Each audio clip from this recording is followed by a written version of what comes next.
Good morning, students. Today we are going to learn subject history. We will continue learning with chapter number 9, last phase of struggle for independence. Students, in the first part of the chapter, we have studied about the Act of 1935 in which a provision was made by the British government to form a federation. However, this act was not brought into practice. Later on, in the year 1937, general elections were held in 11 provinces, and over 8 provinces, the Indian National Congress got majority. When the World War started in March 1942, Japanese army reached the eastern borders of India. The British realized that if Japan would attack on India, then British would need the help and cooperation from the Indian people and its soldiers. For that, a proposal was put forward by Sir Stafford Cripps. However, this proposal was also rejected. The British Viceroy Lord Lingington had declared that India had joined the Second World War from the side of the British. Indian National Congress demanded that England should immediately grant freedom to India. However, this demand was rejected, and thus all the ministers of Indian National Congress resigned in November 1939. Now, let us continue with further studies. We will begin with the topic of Quit India movement. After the Cripps mission, the Indian National Congress decided to start a intense movement for attaining independence. The Working Committee of the Congress passed a resolution at Wardha on 11th of July 1942. In this resolution, it was demanded that the British rule in India should be ended immediately and India should be given complete independence. Also, it was stated that if British did not fulfill this demand, then the Indian National Congress will start a non-violent movement for gaining freedom of India. The Quit India Resolution. On 7th August 1942, the session of Indian National Congress was held in Mumbai. The resolution, which was passed by the Congress Working Committee at Wardha, was finally approved and accepted in the Mumbai session. The next day, that is on 8th of August in the year 1942, the resolution of Quit India was put forth by Pandit Jawaharlal Nehru. This resolution got passed with great majority. Almost all the members who attended this meeting agreed for this resolution. It was also decided that the Indian National Congress will start a nationwide non-violent agitation under the leadership of Mahatma Gandhi. Before beginning with the agitation, Mahatma Gandhi gave inspirational speech or motivational words to all the people. Gandhiji said, "Every one of you should from this moment onwards consider yourself a free man or a free woman. You all should behave like a citizens of free India." He also motivated the people saying, "We shall either free our country India from the British rule or we shall die in this attempt." Gandhiji in the end made an inspirational appeal to the public that they should be ready to sacrifice their life for our country with the feeling of do or die, that is karo ya maro. Now let us see what was the people's movement, or how did the people responded towards the resolution and the inspirational appeal by Gandhiji. Beginning of the people's movement. The news of the arrest of some important leaders of Indian National Congress was spread all over the country. When people heard this news, they became very angry.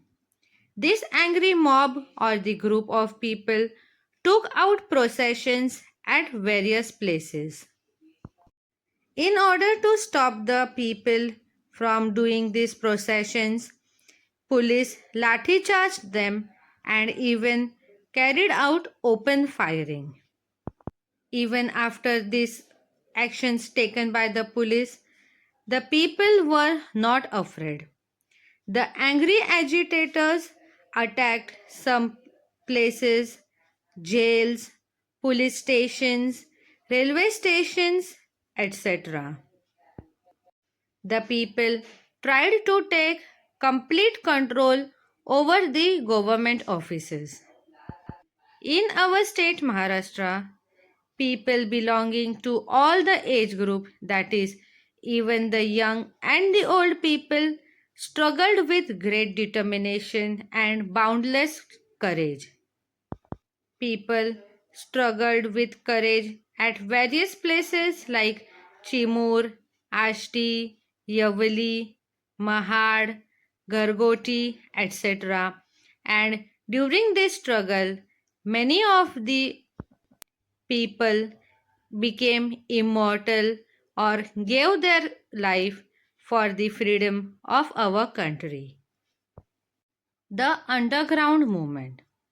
At the end of the year 1942, the public movement got a new turn.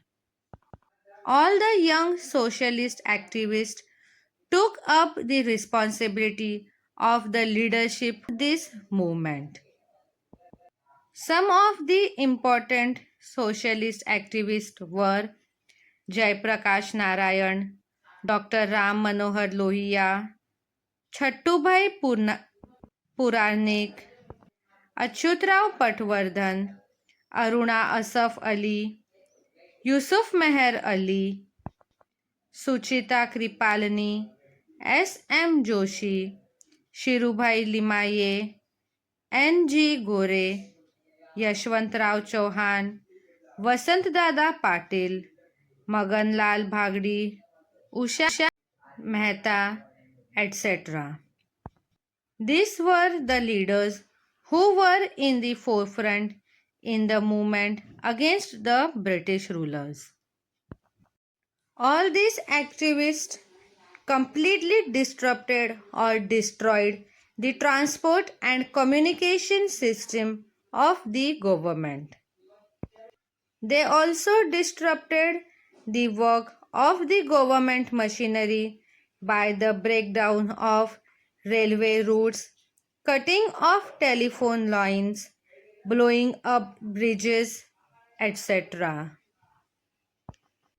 The impact of all these movements was seen in all parts of India. In the Sindh province in the northwest part of India, Hemu Kalani tried to destroy the railway tracks along with his companions.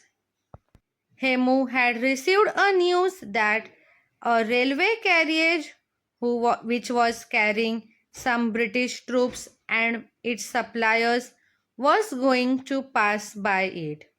Thus, he decided to destroy the railway carriage along with the British troops and all its suppliers or commodities.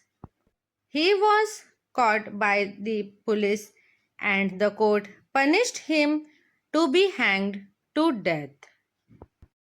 One another social activist was Bhai Kotwal. Bhai Kotwal had his group named Azad Dasta.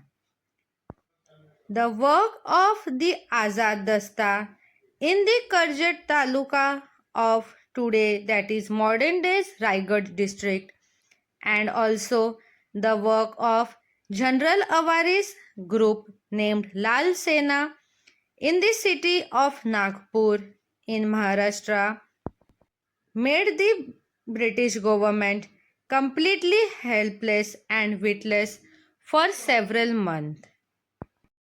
In the city of Mumbai, Vittal Jhaveri, Usha Mehta, and some of their other companions established a secret transmission center named the Azad Radio. On this Azad Radio, various patriotic songs to bring a sense of awakening among the minds of people were sang. Also, important news of the agitations in the country were broadcasted on the Azad Radio. All these things gave encouragement to the agitators. Such transmission centers were also operated at Kolkata, Delhi, and Pune for some period of time. The establishment of the parallel government. At some places in our country, the British officers were driven out by the people and the people formed their own government, that is, the people's government. This people's government was called as the parallel government. Such parallel governments were formed in the district of Mindapur in West Bengal, in Balia and Azamgarh in the state of Uttar Pradesh, and also in Purnia in the state of Bihar. In the Satara district of Maharashtra state in the year 1942, Kranti Singh Nana Patil brought an end to the British government and established the parallel government. Similarly, at Kundal, under the leadership of Krantikari J.D. alias Bapu Lad, a Tufan Sena was established. Through the medium of the Tufan Sena, the collection of taxes, the maintenance of law and order, giving punishment to criminals, and such other noble work was carried out by the parallel government. The work of the parallel government was towards providing justice and a better environment for the common people. The common people also had complete trust over the parallel government. As a result, whatever verdict was passed by the People's Court, which was appointed by the parallel government, people accepted it willingly. The parallel government also undertook some of the constructive work for the betterment of the society. Such work included the opposition to the money lenders, prohibition or a complete ban on making and sale of liquor, spreading the importance of education and literacy, opposition to caste distinction or opposing the caste discrimination, etc. Due to all of this work, the parallel government became a source of inspiration for the public. Students, this was some of the important work which was carried out by the individual persons. In the next video, we will study about the work of the various organizations towards granting India with independence. Thank you.